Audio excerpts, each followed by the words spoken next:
Welcome to Mine and Diamonds podcast, where we get all up in your business, because we are all about business. We all about teaching people the real definition of what generational wealth is, and hipping them to gain a little bit of financial literacy and everything in between, where we highlight people about business and good business, not your favorite rapper or your favorite actor, your favorite person that knows how to produce and make profits off of making something from nothing. That's pretty much what we are about. Would you want to add onto that? Because you looking at me with the ice cream like it was No, I was like, I'm into it. Exactly. All right.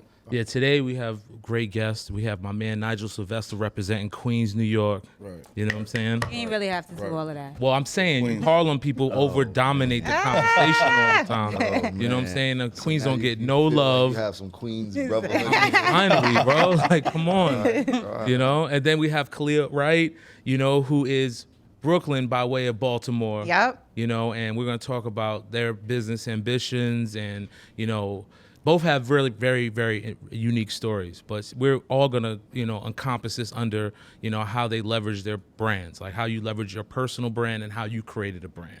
You know what I'm saying? To do these remarkable things that we're doing. It's gonna be a really good one today. Because Kalilah went from $500 to $1 million. Over $1 million. Over $1 million. We My way bad, over $1 my million bad. now. Over $1 million. Yeah. Well, that's what I'm interested in. I want to know how we turn that 500 into 1 million plus. right now. Facts, right? For real. We invest. Let me flip that real quick. How long did it take you to make that? So we started the company literally with less than $500. I'm an architect and designer by trade. Okay. And so, you know, it was one of those things where I felt like the entrepreneur bug was kind of biting me. And Messin' About It was formed during the Freddie Gray uprising in Baltimore. Okay. So Freddie Gray, a black male, he died while in police custody. And it happened in my Baltimore City community. And so the city itself was just in an uproar. They felt like they needed a voice. They felt like, you know, they needed a message. Their voices were being stifled. So Messin' About It was really created to give a voice to the voiceless.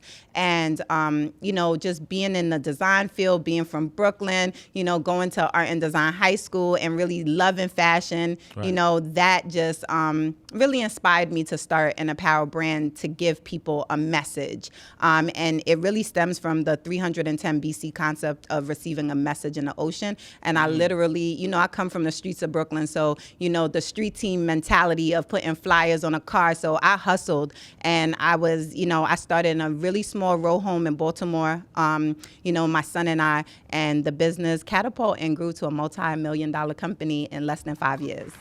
Wow. That's crazy. Can you tell, what did that feel like? You said the entrepreneurial bug. What did that feel like? I mean, I think that a lot of people, you know, entrepreneurs or people who know that your story is bigger than the cubicle you're sitting in. Right. So as a designer and as an architect, like, I loved being at my 9 to 5, but it's like I had a, you know, 9 to 5 where I would, or 5 to 9, where I would just stay up. I'm making stuff. My hands, I felt like my brain was always moving. And my job itself, I was making over 6 figures, but I still felt like I was struggling. You know, I had student loan debt. I had, you know, I wanted to buy a home and I couldn't. Like, there was just certain things that, being a single mom, I just felt like I needed my son to see that there was more to life. And I'm an immigrant as well. I was born in Jamaica. So I'm, you know, my family, we came here when I was 4 years old. So for me, I really felt like I needed to change the trajectory of my family's wealth, period. You said you're an architect. Could you tell me what type of architect you are? Sure. So I used to work for a large sports retail company in which I would design and create like the store fixtures. I would do like the outside of like Carhartt stores. I did lighting as well. So I used to work on the Chanel stores, Louis Vuitton. So as you can see, fashion was always kind of infused in architecture for me. So I was a design, but I love design. And so my training, as I went to Penn State University, so I have a master's in architecture as well, and Morgan State University. And so those, you know, being a designer and creative, like, is just something that spews for me. So I use my architecture skills to really help me to design and create and really start and launch my So you think that because you was Jamaican that you had an edge on hustle?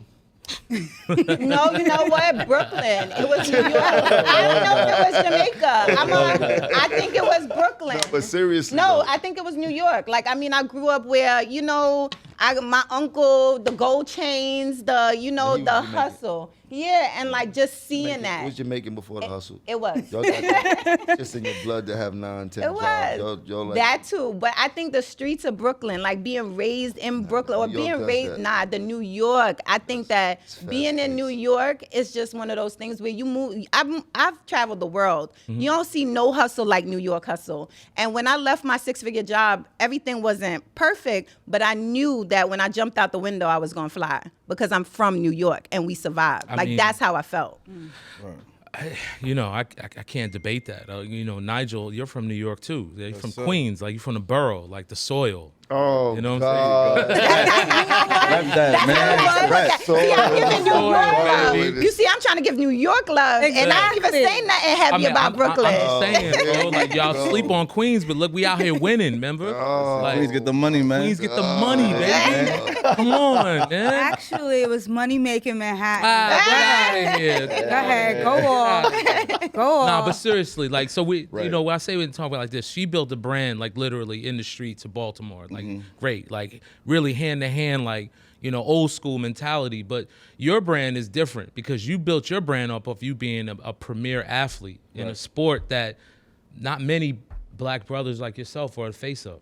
Right. You know what I'm saying? Like, how did you find your brand, and what was the moment where you were like, I'm an entrepreneur. I'm not just, Nigel Sylvester with Nike, this, that, and the third. Like, what was the point where you were like, nah, I'm a enterprise?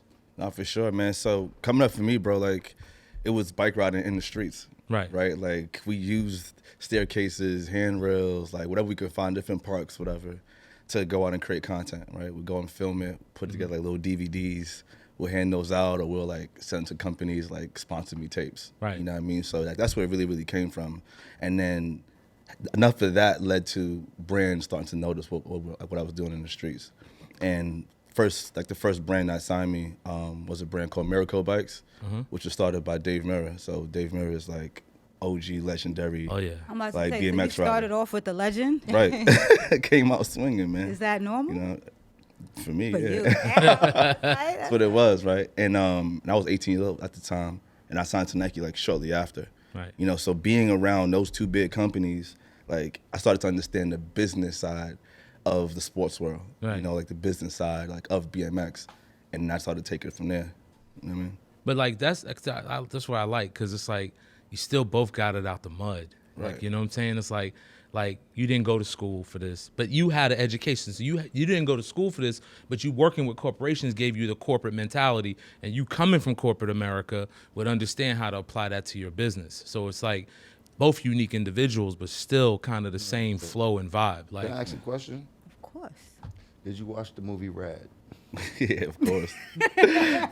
but like really couldn't relate to it though. Why? Because it wasn't in. Yeah, it wasn't in my environment. But did it give you that adrenaline to go outside and grab your bike? Yeah, Don't of front on course. Rad. No, of course, of course. I ain't gonna front on Rad, but it was just a different world. I mean, like growing up in the hood, like riding What bicycles. made you and want to shit. ride bikes? Because it was movies like Rad and them type of movies when I was younger in the 80s. wasn't it Gleaming the Cube? Want to go outside and Yeah. ride bikes and go on a half pipe. Like I used to ride a lot of BMX, do races and shit like that, do all the ramps, half pikes, all that type of shit when I was younger, even with the skateboards and shit like that. But it was Right.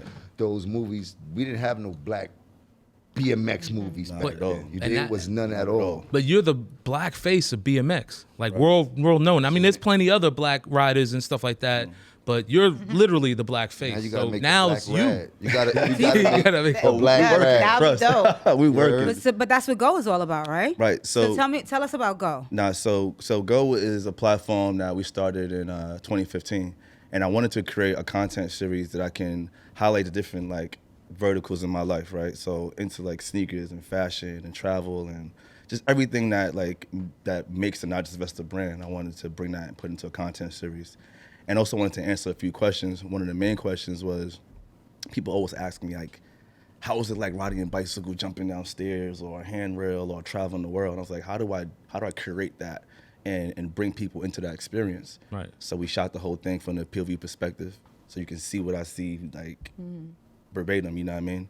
And it started like that. We shot the first one in 2015, put it on YouTube with no true like direction behind it. Wanted to just put it out and see like Right. how would the world like Yeah, react what to the it. temperature would be. Yeah. The shit went viral, bro.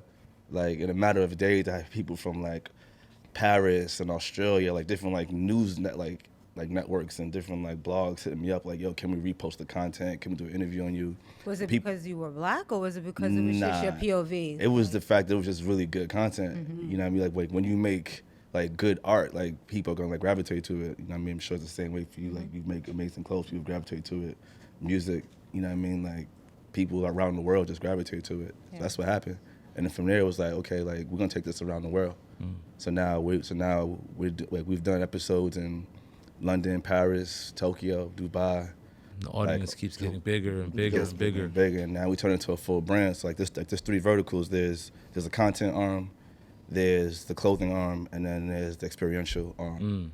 So we want to have like events and shit soon. All right, so you'd be able to sponsor young kids that want to get in there. Well, that's what I was about to say. What's dope about him, or what I've seen in the past few years, because we have mutual people, but he gives the platform to young writers that come up along in the same situations that he came up as. You see them in a bunch of ads that he has. You see them in a bunch of the little clips he's saying he puts out and things like that. He puts on for everybody, and if that comes from the same walks as us, and that's what I really appreciate him for. Like, thank you, man. The kids that don't have them outlets, he really be searching for them. If you ever look at all his ads and shit like that, like Ramel that you be helping out, and a couple of his friends that be in all the ads and shit like that. I think that's dope. You got to put the homies on. Yeah, man. I mean, you know, we are a bunch of black people sitting here, so we need to talk about like.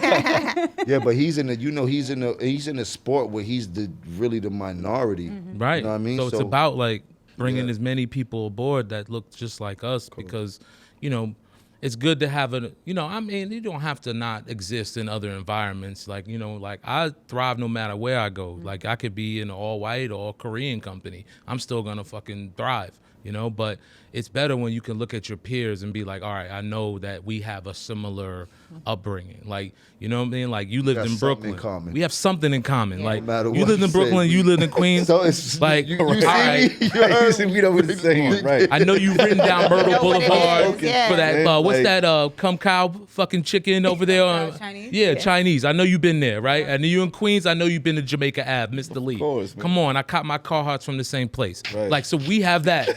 I know that. So we already kin. Like, you know what I'm saying? Yeah. So we just have to turn this mentality into like, you know, building business. So is Go like a for-profit company? Of course, yeah. And so that's the reason why she's all about the yeah, she's all about the bread, you know? But I'm not all. I think philanthropic, having that arm is also important too. Because it really provides, I think, we sleeping on the, on that type of money as well. I think a lot of us, when we create, even for-profit, that not-for-profit companies as well, like they bring it, because it's having a mission. Like if you look at shoes like where Tom did, where that was like a huge, where people feeling like, okay, I'm helping to give, inspire. That's a big arm that sometimes we're not really, reaching into and making our...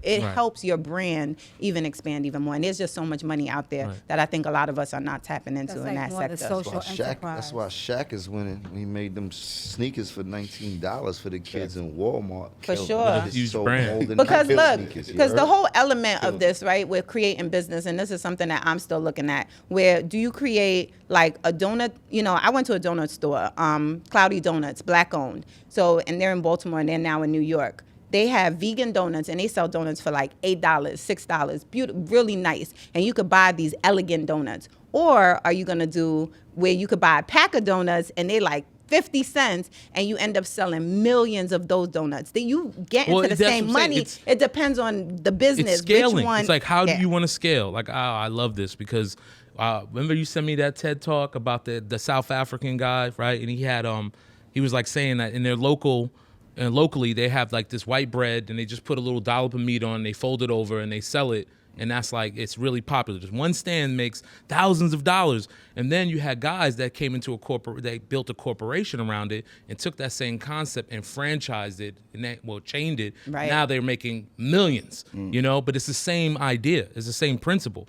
But that idea is like one person scaled differently. Yes. Like, they had different vision. You know what I'm saying? And that's what I'll talk to you guys about. It's like, like, what is your exit plan? Like, do you plan on like, I mean, it's early, but would you like, be able to be acquired, or how big do you want to go? Like with Go, do you think that maybe you'll do a landmark deal with like, Amazon or some big corporation, Google or something like that, that'll pay you $500 million out, you know what I'm saying? And still be the CEO. What about you? Like, are you getting into other products and lines where you can scale this company?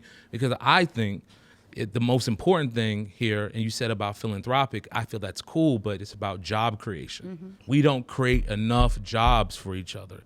The fucking statistic that we had up here a couple weeks ago was like, what, in the New York area? In New York City, there's only, I think, less than 3% of all businesses are owned by Black people. And then even less of that right? It was And then it was like crazy. 1.5% have more than one employee. Yeah. So listen, So everybody's like a solopreneur. Right. See, look, I come from a space where in architecture, it's 0.002% African American women who are licensed and registered architects. So I know what it is like to be an anomaly. The thing is, when you start a company, most of us who are starting businesses, you know, we may not have the exposure to large corporations. So we're thinking small. We are thinking, I love mom and pop shops, but we think that's just our mindset and mentality because that's what, you know, unfortunately, slavery and a lot of things have done to us. So the thing is, I'm thinking way past a t-shirt company. I'm much bigger than that because my mentality is bigger than that. We're going into technology. I've created vending machines. I launched that like 2 years ago. So there's other things. But again, capital. I started this with less than $500. I'm 100% Black woman owned by me. I have had no funding, no nothing, okay? So no investors, and not because I don't want it, it's because, I mean, not because I can't get it, it's because at this time I don't want it. Right. I didn't want to do it prematurely. Right. And because that's what happens as well sometimes. You don't think about, you know, because we so quick to be like, I'm starting from the mud, I gotta get it to a couple million before you even talk to me. That's the energy that I'm giving because I know what I'm worth. A lot of us who are starting businesses don't know their worth. That's the problem. I've been in spaces that I see when Kevin Plank, the owner of Under Armour, he understood his worth. So I was able to see that. A lot of us are not in those positions to see what that looks like. I have. So for me, I'm not doing this early. I'm not doing it prematurely because I know the numbers that's going to be behind this. And it's not just a t-shirt company. So if you understand that about what you're creating, then you're going to be a multi-billionaire. Like, that's how I feel. We need to keep, Love it. No, Fuck, right? you gotta get some Not love for for that. that. We're having a fit over there. yo, Fuck your sound up. but it's really about like hearing your voice and like how we're gonna scale these businesses because I live in Austin, Texas. So when we land and get off the plane, our first exit is the Tesla Google the Tesla Giga massive shit. It's the most massive building I've seen. That's where they're just gonna do the Cybertrucks at. And I'm watching it, and it's $1 billion. You're watching $1 billion be created just for one facility. And I'm like, I gotta dream that big. Like, there's no fucking limit. How much of us are in tech, though? That's the problem. So, like, things like Afrotech, which is Black-owned, again, definitely. like that type of, like, I've been to conferences like that. You got to be in rooms just to understand. But I'm just saying, but even the enormity of what that is, that massive building going up, and everybody knows Tesla. Right. You know what I'm saying? So that's one man's vision. You know, how much inspiration that have for me. And because every time I go past that, I'm like, I'm hyped. Yeah. Because I'm like, yo, it can happen. That's But, interesting. there's other factors interesting. that, are in the way, being Black and access to funds. You say you think about one man's vision. I think about one man's plan to create that vision. Speak on it, bro. You know what I'm trying to say? Like the tactics that he used to get that money and to get his space that big, because he didn't do it by himself. And we all Well, no, he didn't do it by himself. that's He what took credit for it, definitely. and this is what I'm saying. So I want to study the moves Yeah, the moves he made to get there. No, to get there. That's what I'd be more concerned about. What was your finesse? How did you finesse that? This is what we were talking about earlier. And I said I wanted to understand because you are kind of like an outlier in your sport, right? You don't compete. You got the corporate brands. You got the big money. Oh, yeah, I'm gonna have to holler at you about Right? that Nike Like- Connect, bro. Your industry is kind of counterculture, right? Like It is. they want to be like anti-establishment, and you're like, nah, I want that big money too. Right. So, how are you able to navigate that space? And like, or do you care? Do you not care? But like, what was your talk to me about your moves. How you got? I mean, like, honestly, it's not even really just about, not only about just the money. You know what I mean? Like, the money is like that creates opportunity. You know what I mean? Like that's a resource for me to go and bring my ideas to life. Cause a lot of my shit that I do now, I still pay for it myself. You know what I mean? Which I think is, people need to understand the importance of investing into yourself. Right. You know what I mean? But a lot of times, business people, they'll tell you the number one obstacle is capital. Of course. Right. Always. That's different between getting an idea fully out or having to do a half of an idea. You know what I mean?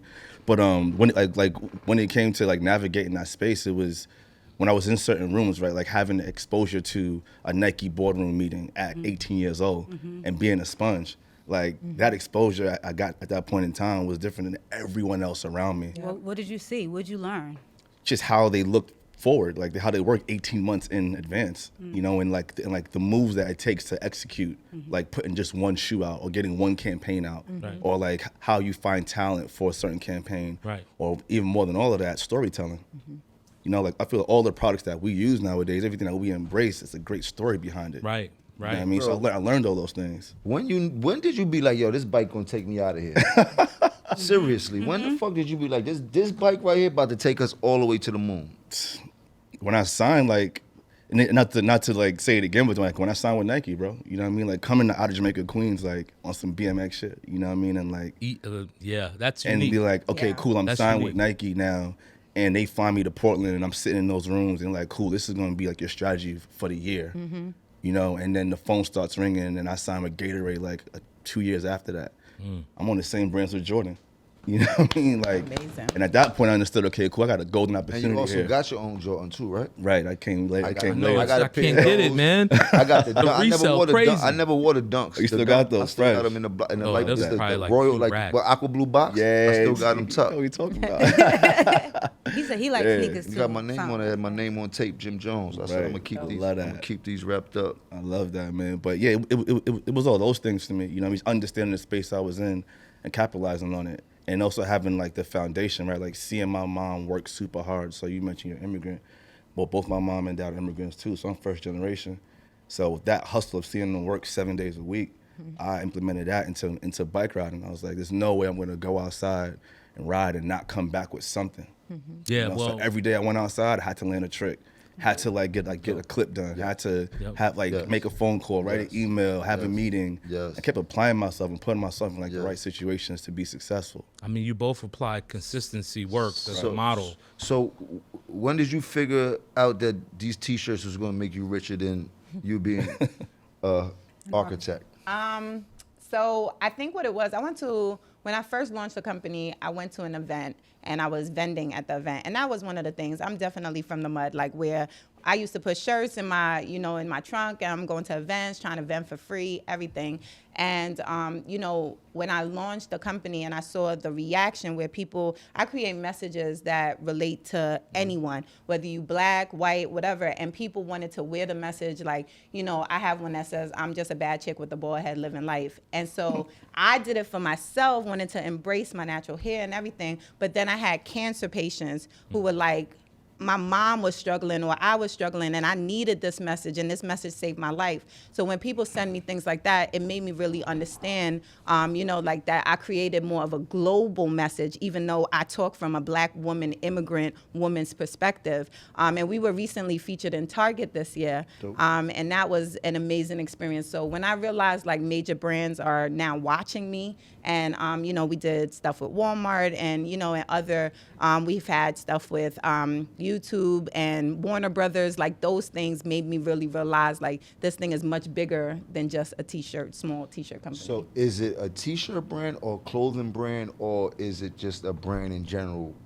So it's an apparel brand. I stopped because I felt like I love saying it's a t-shirt company because, when I meet people and they hear that I'm an architect or designer and, they're like, you went from architecture to a t-shirt company. But what you don't know is this will probably bring me back to architecture. Right. You talked about exit plan. I'm like, I want to build a hotel. I want the Message Hotel. Like this is a whole big colossal That's of what I a wanna thing. hear. It's not just like a t-shirt company. I use $500. Literally, I started with with a heat press, a t-shirt, and just some vinyl. And I started in a small room, less than 200 Got a square little feet. Cricket cutter. A little cutter, and I did that to now where I have more than almost 3,000 square feet with over 16 employees, and we're producing and manufacturing and pushing this thing out. So I don't actually have any merch for my drip report, right? So could I do a collab with you for the merch for my drip? You could. I already made you something. I called you the drip reporter because I'm a huge fan. Don't know if you know I have a bag that says "Put your shit in a bag and just go," and I had slid into your DMs, and I'm like, look, because you were looking for a black-owned bag. Yeah, right. I don't know if you remember. Yes, See, look, this whole thing full circle, and I was like, I'm black-owned. I got a bag company, and so I'm a huge fan. So when you tapping your foot in front of the house and you waiting, I was like, I want to do an umbrella. You gotta, And that's- like in and a that's crazy 'cause raincoat. We it was- already here with it. There was a kid that I met. He was a designer, but he showed me this dope ass umbrella. He kind of flopped on that, and I was like, yo, I still want to do umbrellas, right? And then I ended up meeting this dude who ended up having these elaborate shoe covers, and they was like, it's just like, so everything you talk about is things that I be on. But one thing about a person like myself, I only got one me. You heard? And for the life of me, I try to do more than I can handle. And it's hard to get a lot of things done because it's hard to delegate responsibilities to people and you don't think that they totally gonna get it. So I'll be missing out on a lot of opportunities. Well, and how shit do like you that. guys delegate? You have 16 employees. I'm pretty sure you have a staff and everything. I Like, got a whole team behind me, man. how do you delegate? Even with that though, ain't it still, It's still don't you still get frustrated Of with? course, every day. How'd you Every you day. learn how to be a boss? Like, you're pretty young. Trial by fire, man. Honestly, I've been through managers, agents, like all of it. You know what I mean? And just recently, I signed with a new agency, and they've been amazing. Like the past year has probably been like one of the best years for me. But like, having people who know what they're doing and is capable of executing like these ideas on a high level, like you said, you still have to tell them like what to do. You know? So I feel like moving forward for me, like one of the things I want to do, I want to bring my whole team, everyone work with in one room, sit down, game plan for 2022.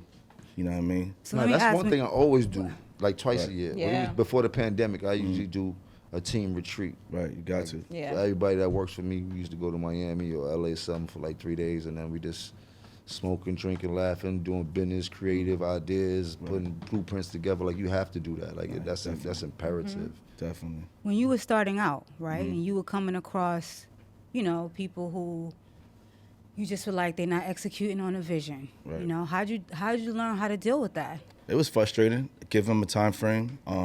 Have like that grown up conversation. Like have that one on one. Like, listen, this is what I'm expecting. This is where you at right now. I'm gonna give you a time frame to fix up. Right. If it doesn't happen, then I gotta keep it moving. You were young at this time, right? Hell yeah. Did you deal with like people not giving you that respect because you were a young black kid? At times, but I felt like also because what I was doing and where I was coming from as a BMX rider, Right. and the success that I was able to achieve early on, people respected like how far I made it. You Yeah. know, like you don't just make it here for no reason. You know, Nike just don't give everybody fucking. Right. right. You know, Damn like good. and also for me, it wasn't just like, okay, you're good on a bike. It was like, oh no, like I know what I want. You know, I can articulate and communicate what it is that I want to do Right. through the content. Like I have a vision. It's not just like I want to do everything or I just want money. Like no, I have a purpose. You know what I mean? So Right. even speaking to what you said earlier about giving back. So I even launched my foundation this year as well. Nigel Sylvester Foundation, and the purpose of that is to just provide bicycle access to kids in communities who don't have bicycles. What's the name of your foundation? Nigel Sylvester Foundation. So just go to NigelSylvesterFoundation.com. NigelSylvesterFoundation.org. Right, and and right now we got a pledge to donate 100,000 bikes in the next couple years. Man. That's That's great. crazy. The kids That's a need lot. it. That's a lot of The bikes. communities Yeah. need it. Of course. That's Yeah. dope. Of course. So beyond the bikes, 100,000 bikes. right? Shit. Right. What else? Because we were talking earlier about what you were saying these kids are missing. Structure. Unfortunately, like in the world of BMX is in action sports in general, it's not like basketball or football. It's not like you go to high school and then you get drafted to like a college and you get drafted to the league. Like it's different. Right? You have to create like your own like blueprint, like in a sense. Right. And I feel a lot of kids nowadays, like they need to understand what they want. Like what like those end goals in a sense are, and then create a plan, like a step by step. Like, cool, I'm gonna be consistent with my content, right?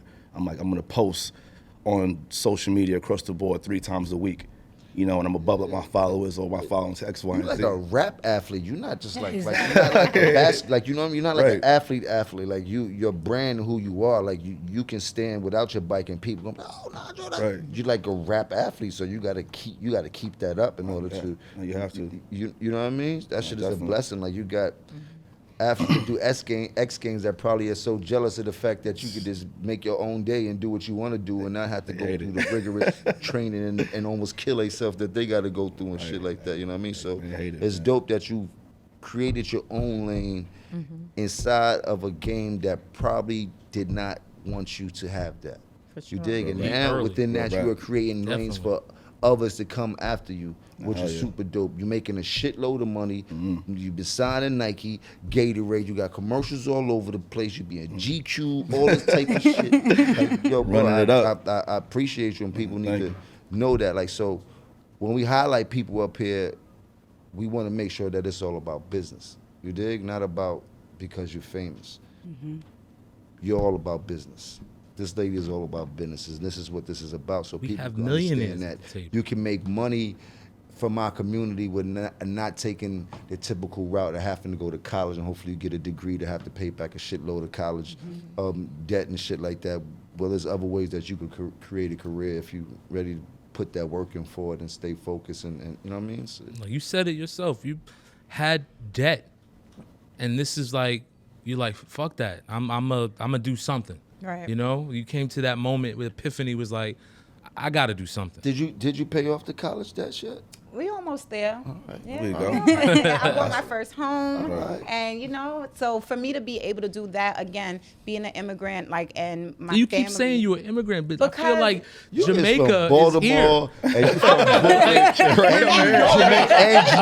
It's right down the block. Oh yeah, like yo, like saying you're an That's immigrant, struggle. dog. you can't, yo. Jamaica's right here, bro. I can take you there. Like Jamaica's in Flatbush, actually. Flatbush Right all on day. church. But what I'm trying to say is coming from a different country. Nah, we get you. The family, Yeah. the dreamers. Like, Yeah. my parents, they were very supportive of me becoming an entrepreneur, but it's not, they were taught to work for others. Right.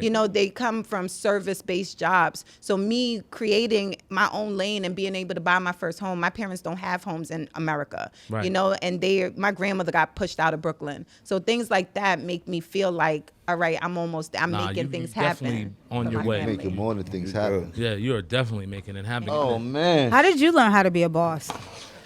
Sneaking into rooms. See, Nigel got invited into rooms because, of his great position, which I think is beautiful. And and I think that that's super dope. And so for me, like literally sneaking into rooms, like when I wanted to do a vending machine, I didn't have the money to go to Vegas to go to a conference. I literally didn't. So I called. I was way out of college. I was like, hey, I'm a student. And I spoke to a lady, and she was like, you I know gotta what? use that. And I said, listen, I know, right? I don't have the funds. Is there any way I could come?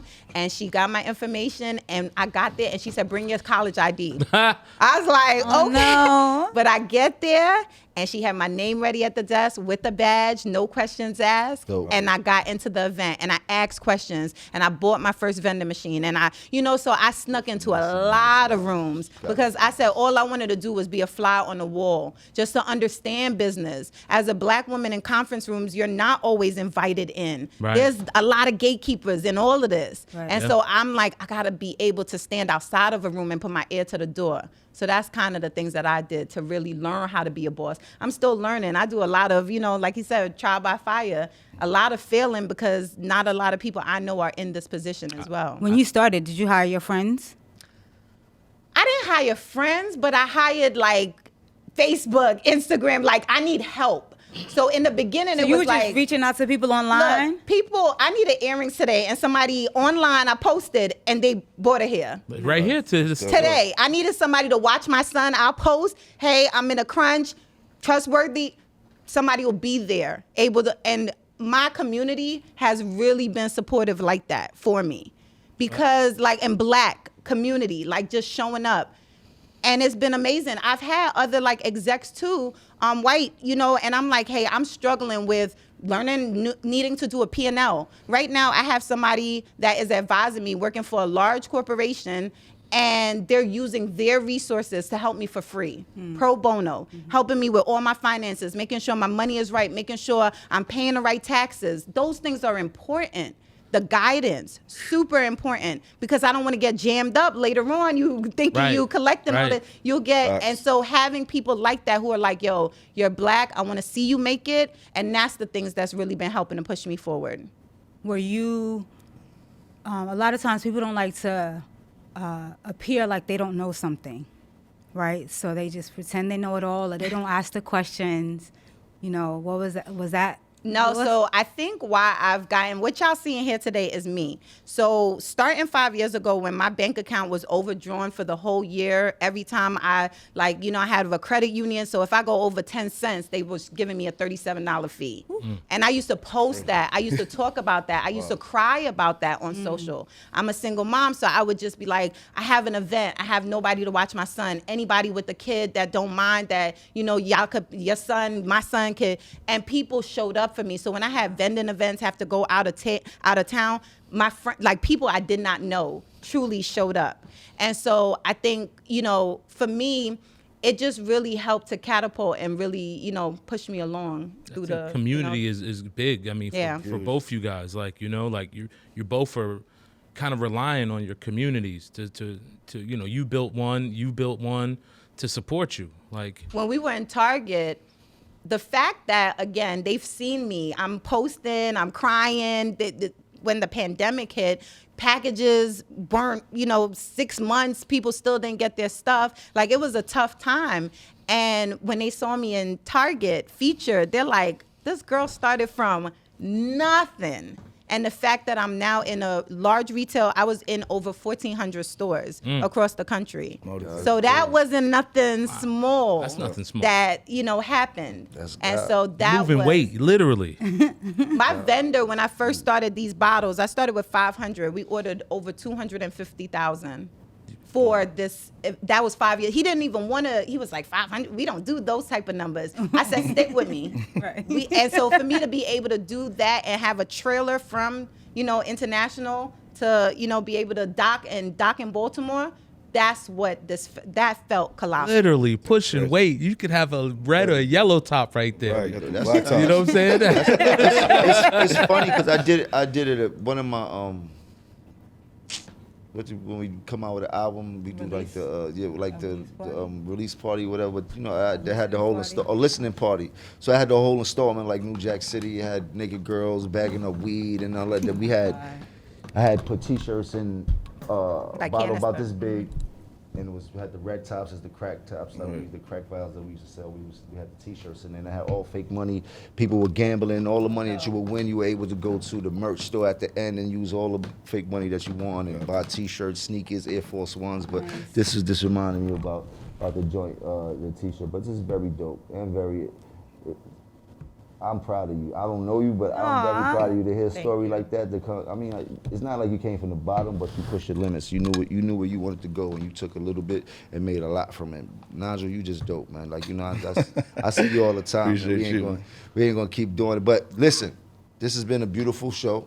Do you agree? Are we finished? Yeah, well, You want to keep getting into stuff? Hell yeah. What more? What more you want to get into? I mean, what else is there? How long have we been running? Jim is like, I'm just, he's you know, like- I He's like, I gotta go to this I don't want it dinner, to be run on. We gonna start talking about their dental and their hygiene and stuff like that, and all personal. But man, I'm just saying, for the What's most up? part, I mean, shit. I think they explain Okay. the whole their business, their brand, where they going, where they coming. You ask them for the outs. You Yeah. ask them what's their outs. That's- You asked. You did. We hit did all- represent we Queens, did- Queens too. We hit all. Yeah, Well, represented I Queens. got all rough my like that. questions out. How about you? Before because I don't want no smoke with you. I don't want your daughter riffing with me after this. Talking about you cut my mama off and shit like that. Right, No, she got you the know what? backup. You know, what I noticed from both of you when we were researching you both are very authentic, right? I feel like your authenticity is what your brand is all about. You dealing with all the corporate brands, have you ever felt the need to change? Did they ever pressure you? Did you ever get pushback on you being who you are? Because you're not the typical BMXer, right? Was that like, how did Nah, not at all. Like, I think that was one of the things from Jump Street. I was like, if I can't be me, then I'm good on working with you guys. And I feel like all like the brand partners opportunities I've been able to acquire over the course of my like career, they let me be me. You know what I mean? And I would fight for that. I still fight for that all the time. Like, no, I'm not posting that, or I'm not doing this. Like, this is how it's going to be. And that's important, you know. And I feel like a good partnership, both sides of the table leave happy. You know, like there is a happy medium somewhere, you know.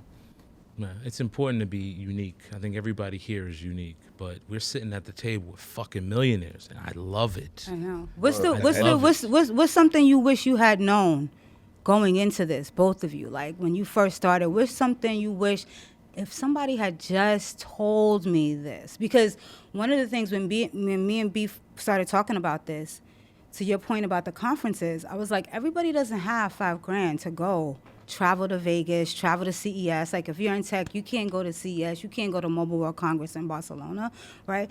So how do we bring that information to our community, right? And so what are some of the things that you wish someone had told you, you know, that you didn't have access to, but, you know?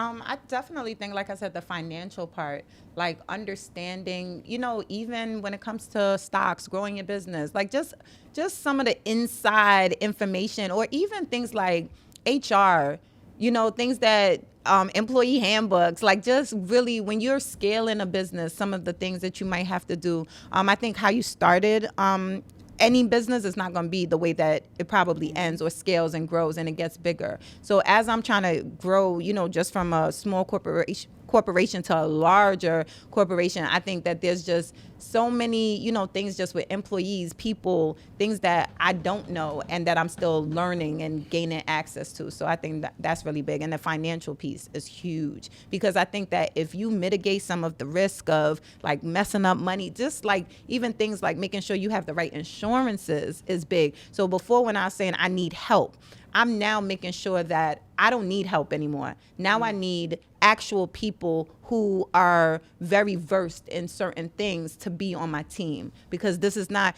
like, so I'm not playing with my business anymore. Like this is like, because now you need insurances. If somebody gets hurt, like it's a real liability. Right. And it costs more than to get like your homeboy, homegirl, somebody just to help you. Right. It's better if you pay the money and you're doing it right. So I think things like that are really key and essential to growing and scaling your business. Do they play music in your office? Oh, we listen to you. Oh, I'm gonna show you our ticket. We listen to you. I'm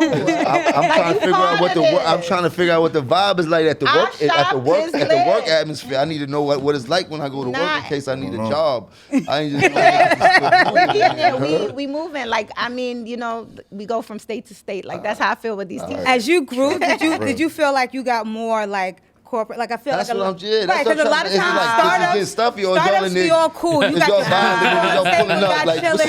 then you get more money, and it's like, is y'all getting fresh when y'all come to work? Is they dripping? Like how's it going down in the spot? Is it like, is they happy to come to work? Is a high five and like what's good? They are. All right, that's what I want to know.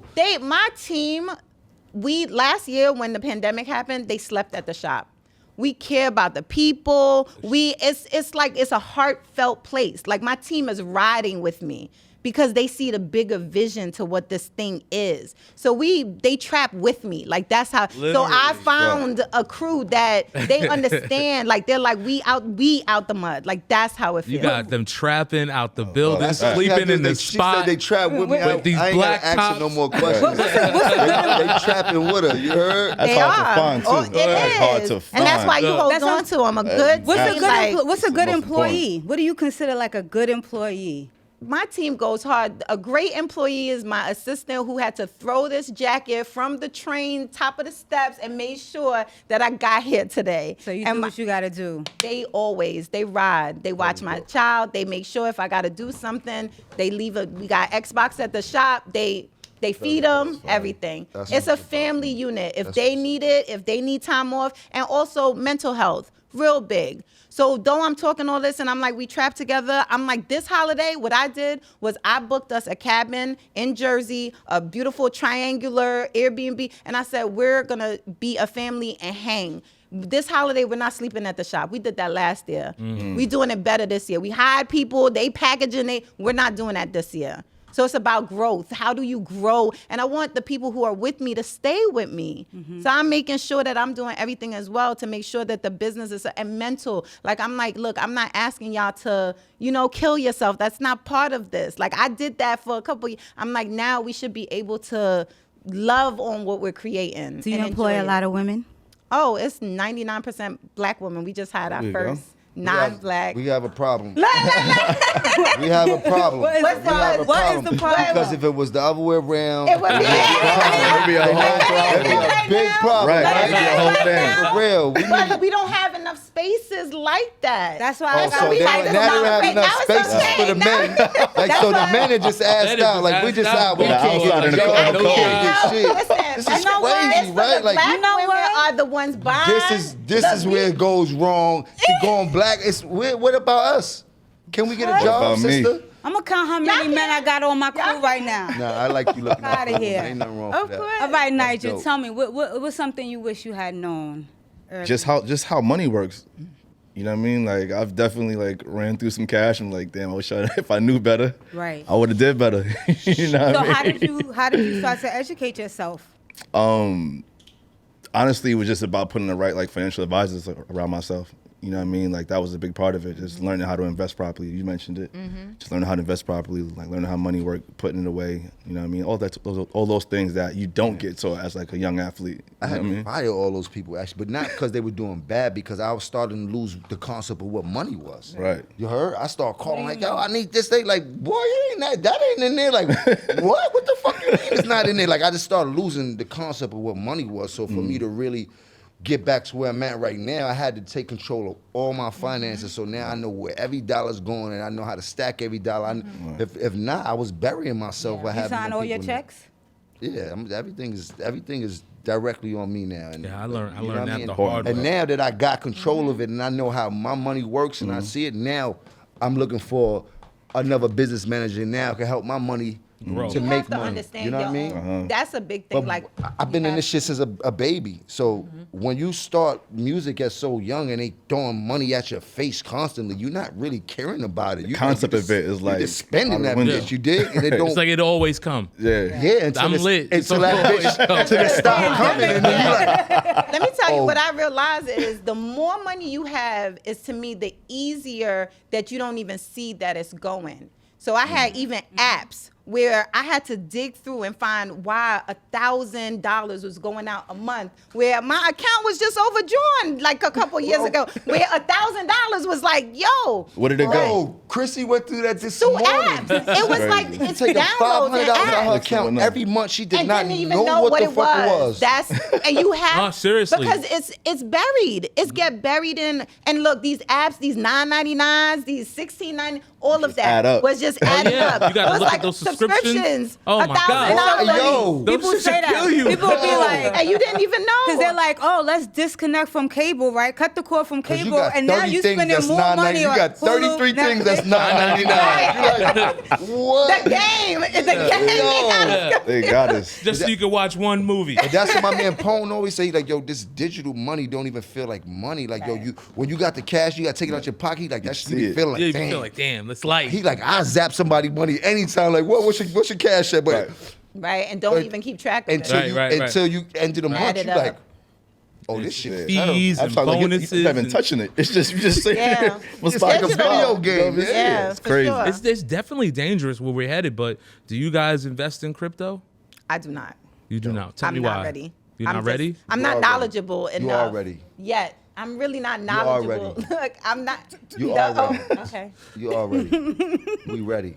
You heard? It's nothing to be too knowledgeable When about. y'all meet and talk about You your like money? umbrellas, If you like money, you like crypto. Right. You heard? It's as simple as that. Any money that you keep in your house that don't make no money, if you got, say you got $10,000 in your house, just like I got that in the stash, that shit is not gonna do nothing, right? Right. That same 10,000 you could put in a simple thing as just put it in Bitcoin or Ethereum, and that 10,000 is gonna accumulate 7% on your dollar every year. As a It is better than that's, the stock That's market. the simplest form of what I could tell you about what crypto will do if you don't even want to get deep into it. But if you want to learn how to really diversify your money and turn 30K into $1 million in a year, like you did your 500, Same shit in crypto. The shit is very ill. Cryptos, the NFTs, and that whole play is a space that you need to get into because y'all both have businesses and y'all both have brands. So y'all can get paid in crypto. Y'all can pay out in cryptos. There's a lot of different things that y'all can add to these. Like you do bikes. Like you could do a whole NFT situation around bicycle riding. And let's have, like you see how they have crypto punks and everybody got crypto punks. Now they got Nigel bikes and you got all these elaborate bikes, a million bikes that only people that's into that special elaborate. Same thing with you. Like you got these T-shirts and you got these messages and shit like that. Those messages could turn into real NFTs, and the messages can read a message and turn into something elaborate that you want to see that calms the soul, and that shit could go for a shitload of money. That just keeps making money and making money every time somebody sells it. It's like art, more like digital memorabilia and shit like that. And if you get to understand how that works,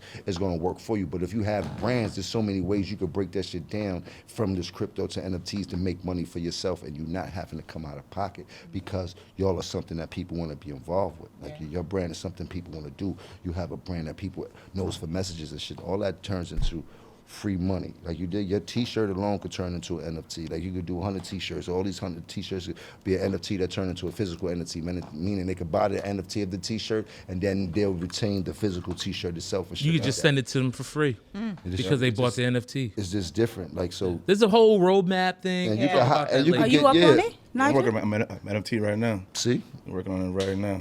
And that was also part of like the new agency I signed to. Like my agent's like, nah, we're doing this NFT, we're doing this over here, building a foundation over here, and really putting me onto those things, man, and helping me execute them as well. I mean, it's at the we're at the beginning, so it's important that we know the knowledge because, like, in 10 years, you're gonna be like, it's just gonna be everybody's gonna know, and you're gonna be like, damn, I missed out on an opportunity early. There's no more of that. Right. Right now is the time. You know, It's the wild, wild west too.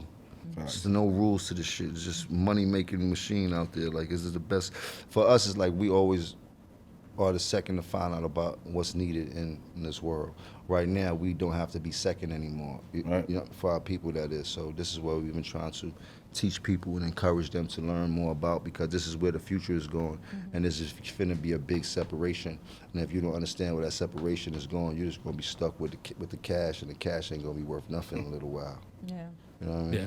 We didn't mean to get somber on you. Nah, this is good info. This is Good. what this That's- about. I'm that's it learning. is. Like, Exactly. that's what, I'm at this Exactly. table I mean, for, you too. have a really strong brand and a strong message. You'll do well. You'll do well. Extremely well. Extremely well. You got to get Extremely into well. it. Just jump in. I'm like you, but I'm telling you, 'cause Right. I know better, but you should just jump into it. Try to figure it out. Now I'm going to be on it. Yeah. So I think this is now. All right, now. Now you feel better? Now you feel I better? feel better. Now you feel better? Now I feel better. Yeah. Now we can end it. You know what I mean? Like, Yeah. No, this that's good. this has been great. Thank you, Nigel. Thank you, you. Khalil. Like, But this, before we go, I want them to give out their socials. Yes. like, Okay, go all ahead, of that go ahead. information, My your bad, foundation. You said social. I'm like, hold on, social. No, but- yeah. You can give us that too. I'll make sure everything is cool. Listen, you can find me at Nigel Sylvester on Instagram, Twitter, YouTube, all that. And then Yeah, the it's foundation as well. SYL. Yeah, not that S-I. yeah. SYLBESTER. Yes. You know what I mean? Tricky. It's tricky. Right. And I'm at Mess in a Bottle on Instagram, Twitter, all that. And I'm at Owner of Mess is my personal brand. Awesome. Dope. Thank you very Wait, much. shout your foundation out again, because that's what we're Right. trying to get That 100,000 foundation bikes, is right? serious, 100,000 We need 100,000 bikes. bikes, We're guys. trying to get that in the next couple years. So NigelSylvesterFoundation.org.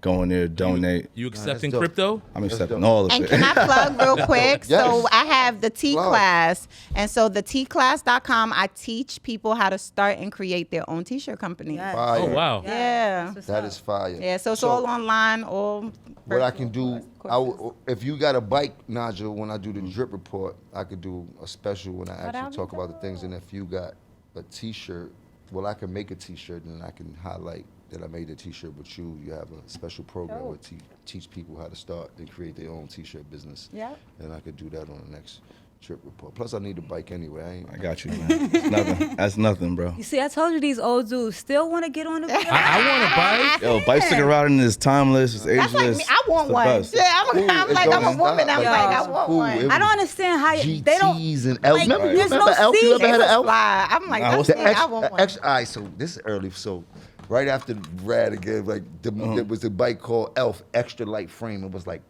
the lightest bike that was out. I need to look into that. I never heard At of the, that. it was called an Elf. It was like 7 ounces or some shit like that. This shit was crazy. spanking GT. Like it was, you could pick it up with your pinky. It was so light. It was like, yo, it was crazy. I figured you, but yeah, look that up. Nah, I will. That's a good for the history books. BMX bike, like 20-inch? It was a racing bike. Huh? It was a racing bike. Who said that? Pro. Homie over here. You know about the Elves? Yeah. They were racing bikes. They weren't trick bikes. They were just straight racing. But how light Okay. was they? It was dumb light. Yes. I'm gonna look into that. See? Little- Yeah. I have to remix that. And they was, song. they was fly because they had the GTs and it was a dyno, right? Dyno, Dyno, They yeah. had the Yep. dynos and shit like that. And then my man Tutu came through with the Elf. That She's shit like, was y'all don't super- got this yet. Niggas ain't got the Right. Elf. He jumping all over the place, but yeah, That's that might. fire. They stole my dyno. I was mad. They stole your dyno? Stole Far Rockaway, bro. They stole my man Mike. They stole my man Mike GT, but it was either his GT or my GT.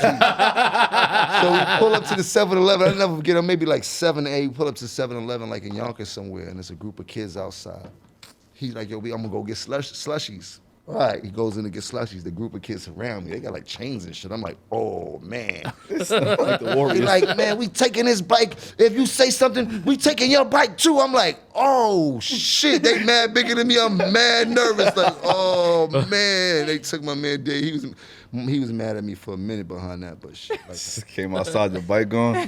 you know he was sick, Worst. right? He cried all the way home on the back Summertime of my too? pegs. Word. Never forget Damn, that cry. He was GT hurt. back. Oh man.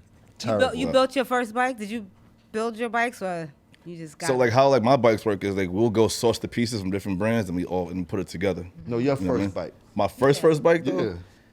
What was that? My dad got me a Mongoose Sniper. That was like my first official BMX bike. It was black, chrome handlebars, chrome fork. Hold on, your parents were not afraid of you because I told you like I'm. Of course, my mom couldn't watch me ride for That's years. what I'm saying, Like for a long time. And also there was friction too because they didn't understand what BMX even was. Right. You know what I mean? Like it wasn't until I really started to turn up where they started to get it like, okay, cool, like we gonna support you now. But Right, it was right. friction in it. You had first. any broken bones you went through? Any of that? Yeah, stuff of course, man. My shins was all beat up. Ugh. Broke my wrist, like bruises They're like, and whatnot. why are you doing this to yourself? Yeah, like why? You know? like, Yeah, no, that bike. They ain't bro, know they was I gonna had some take you out bruises. the hood though. Exactly, around the world. So Exactly. they good now though. Mama appreciate it. I go see, It's world worth it. I go see her on the weekends. You know what I mean? She good now. all right, That's what's man. up. All right, This is bet. dope, man. Thank you. No, thank Thank you. you very Thank much. you guys. Appreciate it. Thank Great. you. So, you Yep, want to outro. take them out? Yep, take them out. Another episode of Mind and Diamonds. We had some special guests today. You know our slogan. We get all up in your business because we are all about business. This is Mind and Diamonds. You can catch us on the next episode.